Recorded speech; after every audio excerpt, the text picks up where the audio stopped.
नमस्कार, सुप्रभात। INH news में आप सभी दर्शकों का स्वागत है। मैं हूं आपके साथ अपूर्वा सिंह। वक्त हो चला है सुबह सुबह मध्य प्रदेश का, तो बुलेटिन की शुरुआत करते हैं।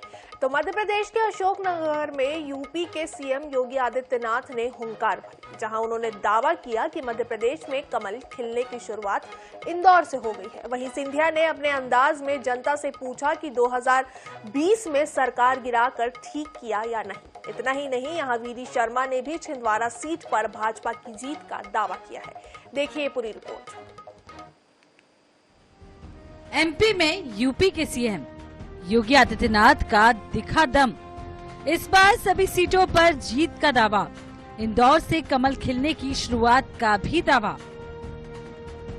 जी हां, शनिवार को यूपी के मुख्यमंत्री योगी आदित्यनाथ मध्य प्रदेश दौरे पर रहे, जहां उन्होंने अशोकनगर में चुनावी सभा को संबोधित किया। उनके साथ मंच पर गुना लोकसभा सीट से प्रत्याशी और केंद्रीय मंत्री ज्योतिरादित्य सिंधिया और बीजेपी प्रदेश अध्यक्ष वीडी शर्मा भी मौजूद रहे। योगी ने राम मंदिर, मोदी की गारंटी और सिंधिया की नेतृत्व क्षमता का बयान दिया और ये दावा किया है कि इस बार मध्य प्रदेश की सभी सीटें बीजेपी जीतेगी और इसकी शुरुआत इंदौर से हो गई है। और मध्य प्रदेश में भी 29 लोकसभा सीटें। इस बार जो मुझे लहर दिखाई दे रही कि 29 की 29 लोकसभा सीट भारतीय जनता पार्टी का कमल खिलाने की तैयारी कर रहा है और इसकी शुरुआत भी हो गई है। खजुराहो से और इंदौर से तो इसकी शुरुआत भी हो गई है ना? आपने देख लिया है ना? तो जब शुरुआत ईश्वर ही सब करा रहा है तो फिर आपको तो उसमें और सहभागी बन जाना चाहिए। गुना में भी प्रचंड बहुमत की सरकार बननी चाहिए। उधर वीडी शर्मा भी दावा करते हुए दिखे कि इस बार छिंदवाड़ा सीट बीजेपी जीत रही है।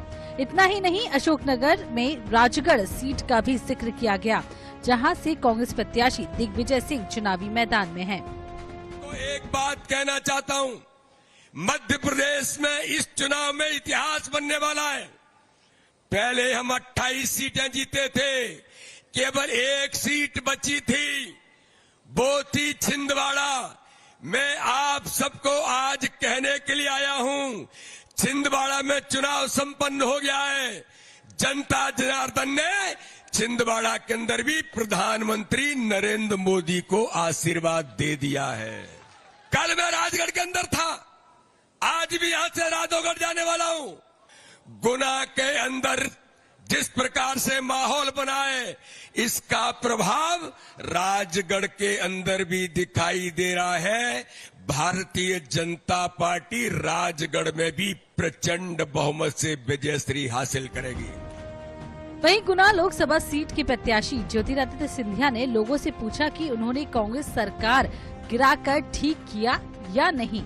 उन्होंने मोदी सरकार में काम गिनाए, लोगों से अपील की कि देश के विकास के लिए वोट कीजिए। आयुष्मान कार्ड 30 करोड़ लोग इस देश में 5 लाख की स्वास्थ्य सुविधा मिल गई मेरे भाई और बहनों। और किसान सम्मान निधि उठाओ, कितने लोगों को किसान सम्मान निधि मिल रहा है? 6000 मोदी जी से और 6000 मोहन यादव जी से। और एक प्रश्न मैं आपसे पूछूं कि अगर 2020 में हमने सरकार न बदली होती तो क्या 6000 भाजपा की प्रदेश सरकार से आपको मिलता? तो ठीक किया कि नहीं सरकार बदल के? अरे बताओ, ठीक किया कि नहीं सरकार बदल के? और प्रधानमंत्री मोदी जी है तो मोदी की गारंटी है। गुना संसदीय सीट पर 7 मई को मतदान है। ज्योतिरादित्य सिंधिया का मुकाबला कांग्रेस प्रत्याशी यादवेंद्र सिंह यादव से है। कांग्रेस जातीय समीकरण के भरोसे है, जबकि बीजेपी विकास और राम नाम पर वोट मांग रही है। Bureau report, INH 24/7। इधर राजस्थान के पूर्व सीएम अशोक गहलोत ने प्रधानमंत्री नरेंद्र मोदी पर निशाना साधा है। मध्य प्रदेश के भोपाल में चुनाव प्रचार के दौरान उन्होंने पीएम मोदी के वाराणसी से चुनाव लड़ने पर सवाल खड़े किए हैं। उन्होंने कहा कि पीएम मोदी गुजरात से हैं, उनका वाराणसी से क्या संबंध था। वहीं उन्होंने कहा कि प्रधानमंत्री धर्म के नाम पर वोट मांग रहे हैं। उनके सभी भाषण आचार संहिता के खिलाफ हैं। ये कौन है बताओ? मोदी जी खुद भागे हैं। उनका क्या संबंध वाराणसी से था? वो तो गुजरात के हैं, तो गुजरात से लड़ने के बजाय वो भाग कर यहाँ क्यों आए हैं? तो ये कहना बेतुकी की बात है। ये तमाम इलेक्शन कमीशन की आचार संहिता के खिलाफ भाषण है उनके, क्योंकि आप धर्म के नाम पर वोट मांगना भी क्राइम है। आप मांग रहे हो और वो बोल नहीं रहा इलेक्शन कमीशन।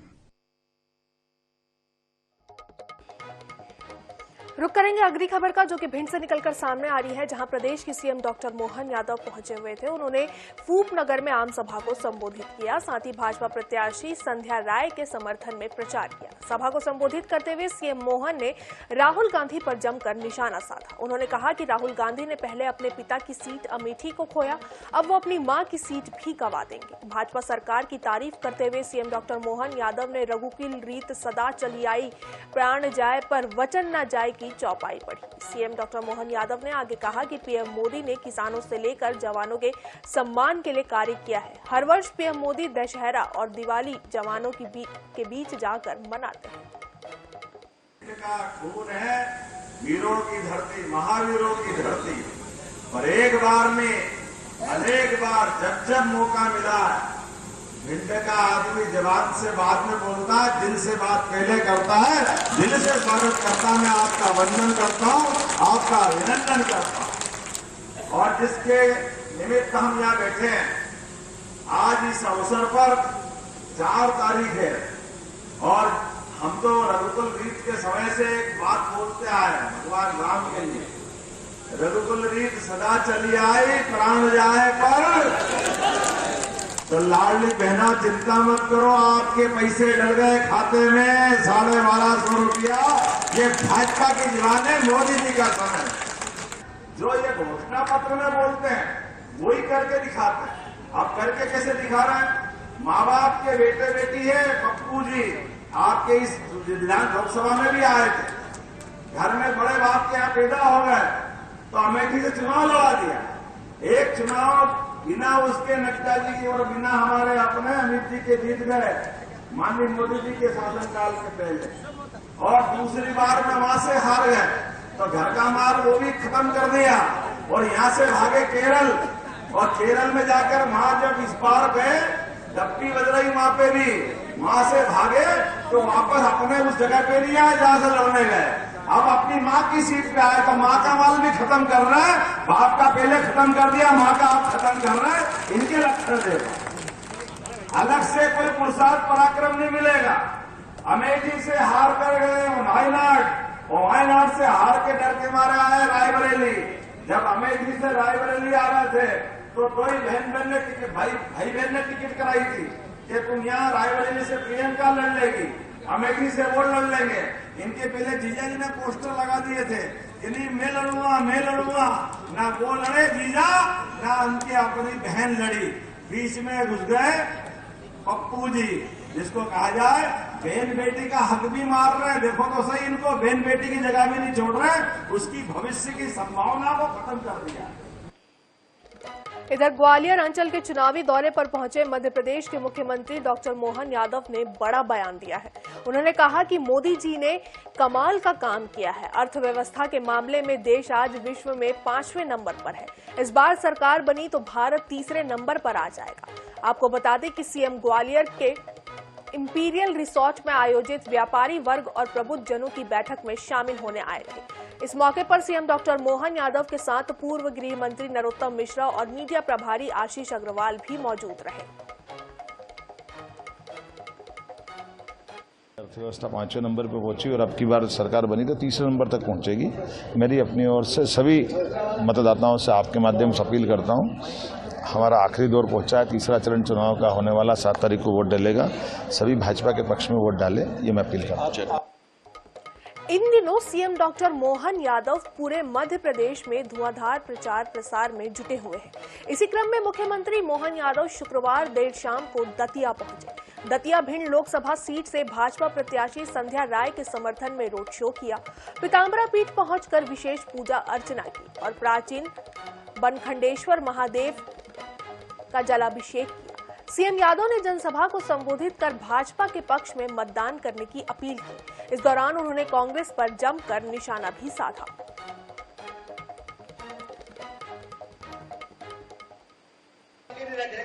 सारी वो योजनाएं जो पुराने समय से चलती आई है वो सारी योजना भी चलाएंगे और भविष्य में नई योजना भी बनाएंगे।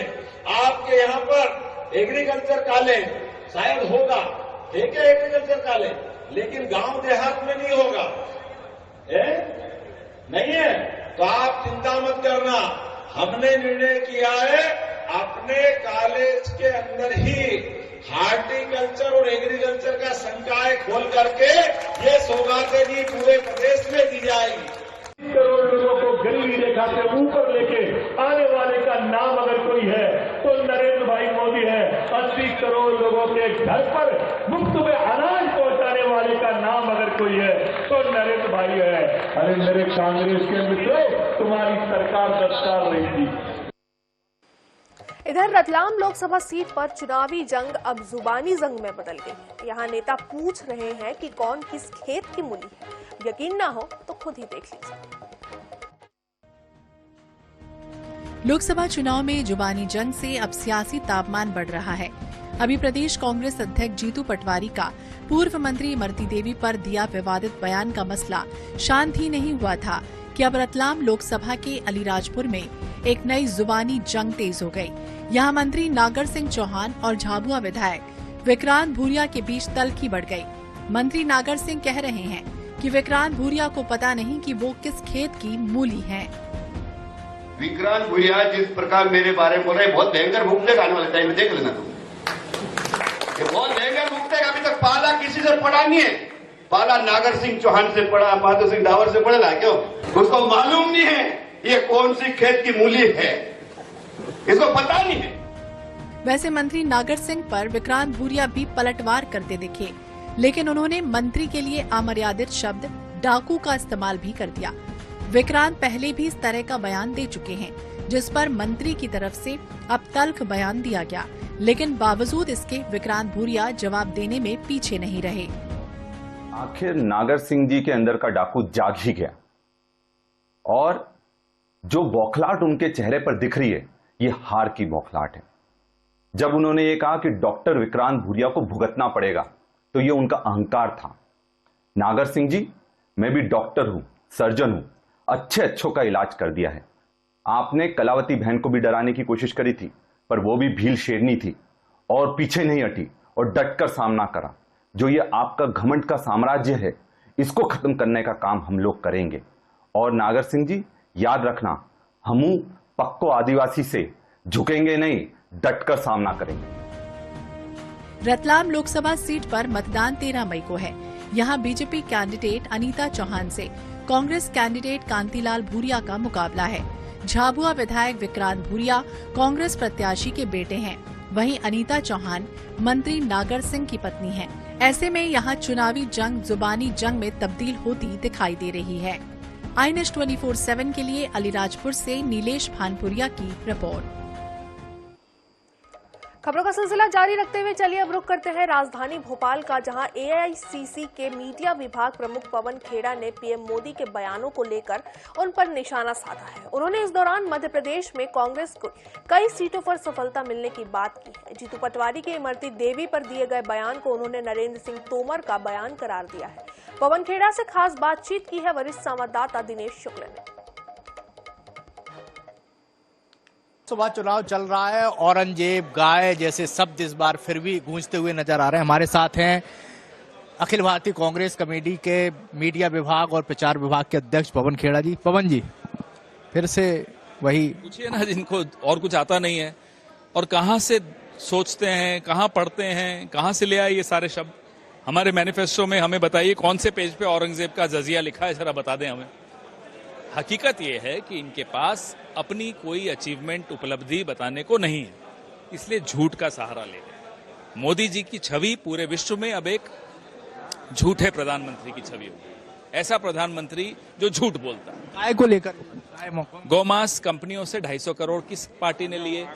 भारतीय जनता पार्टी ने लिए। कौन बताता है? सब सार्वजनिक आंकड़ा है, हमने तो नहीं लिए। और कौन सी कैबिनेट का एक मंत्री कहता है गर्व से कि मैं गोमांस खाता हूं? भाजपा मोदी जी का कैबिनेट, किरण रिजिजू, जवाब देना। हमने तो कहीं नहीं लिखा इस तरह की बातें जो इनके यहाँ हो रही हैं। मध्य प्रदेश में सब नेताओं की भगदड़ मची कांग्रेस से। आप देख रहे हैं कि इंदौर में भी नामांकन वापस ले लिया। रामनिवास रावत जी जैसे वरिष्ठ नेता, सुरेश पचौरी जैसे वरिष्ठ नेताओं ने पार्टी छोड़ी। बाकी राज्यों में भाजपा के कई सिटिंग एमपीज ने छोड़ दी और कांग्रेस में आ गए, जबकि वहां तो एजेंसियां हैं, सब कुछ है, फिर भी आ गए।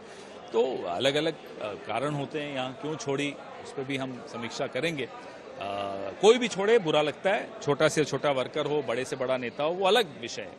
लेकिन मैं सिर्फ आपका ध्यान आकर्षित करना चाह रहा हूं कि सिटिंग एमपीज भाजपा के छोड़ के कांग्रेस में आ रहे हैं। एक बड़ा चर्चित बयान है आपके अध्यक्ष जी का, वो कहते हुए इमरती देवी पर टिप्पणी की नहीं है, वो कोट कर रहे थे नरेंद्र तोमर जी को। वो मिसकम्युनिकेट हुआ होगा, लेकिन दरअसल ये बयान नरेंद्र तोमर जी का है। अच्छा है लोगों का ध्यान फिर से जा रहा है नरेंद्र तोमर जी के इस घटिया बयान पर। लास्ट प्रश्न, मध्य प्रदेश में क्या लग रहा है, क्या स्थिति है? आप आए हैं, सागर भी जाएंगे, क्या स्थिति लग रही है? मजबूत स्थिति है। कई सीटों पर हम काफी आगे हैं और कुछ सीटों पे हम कांटे का मुकाबला कर रहे हैं। तो कांटे के मुकाबले में है इस लोकसभा जो चुनाव हो रहा है, उसमें तीसरे चरण का मतदान होना है। उससे पहले मध्य प्रदेश की राजधानी भोपाल और सागर में जो मीडिया विभाग प्रमुख हैं अखिल भारतीय कांग्रेस कमेटी के, वो सभाएं करेंगे। उनको विश्वास है कि मध्य प्रदेश में अच्छी सीटें आने का अनुमान वो जाहिर कर रहे हैं। कैमरामैन सनी के साथ INS 24/7 के लिए भोपाल से दिनेश शुक्ल।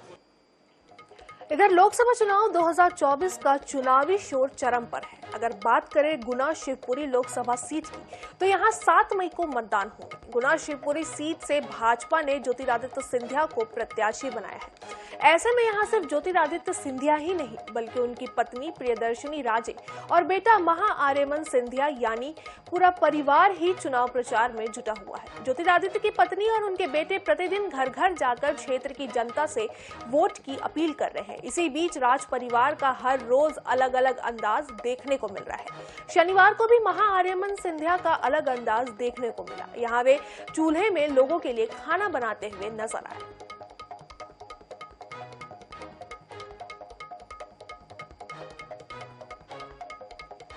रुक करते हैं अगली खबर का। तो मध्य प्रदेश के कांग्रेस प्रदेश अध्यक्ष जीतू पटवारी की मुश्किलें कम होने का नाम नहीं ले रही है। भिंड के उमरी थाने में आचार संहिता का उल्लंघन करने को लेकर मामला दर्ज कराया गया है। दरअसल जीतू पटवारी पर उमरी सभा के दौरान बसपा प्रत्याशी देवाशीष जरारिया और मायावती पर जातिगत टिप्पणी करने को लेकर मामला दर्ज कराया गया है।